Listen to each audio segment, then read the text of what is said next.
بسم اللہ الرحمن الرحیم۔ السلام علیکم۔ انصاف نیوز ایجنسی کے نیوز روم میں خوش آمدید۔ آج کی بریکنگ نیوز پر ایک نظر۔ السلام علیکم جی، میں ہوں راشد بلال، نمائندہ خصوصی انصاف نیوز ایجنسی لالیسن کرو۔ ملک بھر میں پٹرول پمپس بند کرنے کا اعلان کر دیا گیا۔ 25 نومبر کو ملک بھر میں تمام پٹرول پمپ بند رہیں گے۔ پیٹرولیم ڈیلرز ایسوسی ایشن کا اعلان۔ اطلاعات کے مطابق پیٹرولیم ڈیلرز ایسوسی ایشن نے اعلان کیا ہے کہ 25 نومبر کو ملک بھر میں تمام پٹرول پمپ بند رہیں گے۔ پیٹرولیم ڈیلرز ایسوسی ایشن کی جانب سے ایک مرتبہ پھر ہڑتال کا اعلان کرتے ہوئے پٹرول پمپوں کو بند کرنے کا کہا گیا ہے۔ ترجمان پیٹرولیم ڈیلرز ایسوسی ایشن کے مطابق حکومت 6% مارجن پر جھوٹیاں تسلیاں دے رہی ہے، جبکہ مطالبات منظور نہ ہونے پر ہڑتال کا اعلان کر رہے ہیں۔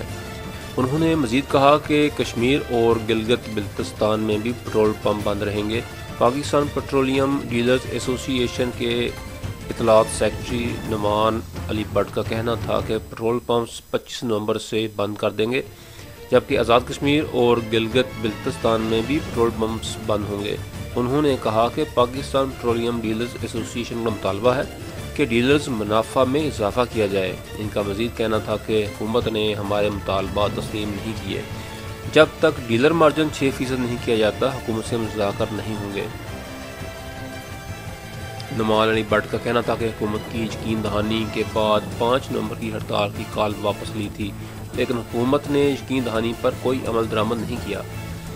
خیال رہے کہ پیٹرولیم ڈیلرز ایسوسی ایشن نے اس سے قبل 5 نومبر سے ہڑتال کا اعلان کیا تھا، تاہم ہڑتال کی کال وفاقی وزیر حماد اظہر اور سیکرٹری پیٹرولیم سے ملاقات کے بعد واپس لے لی گئی تھی۔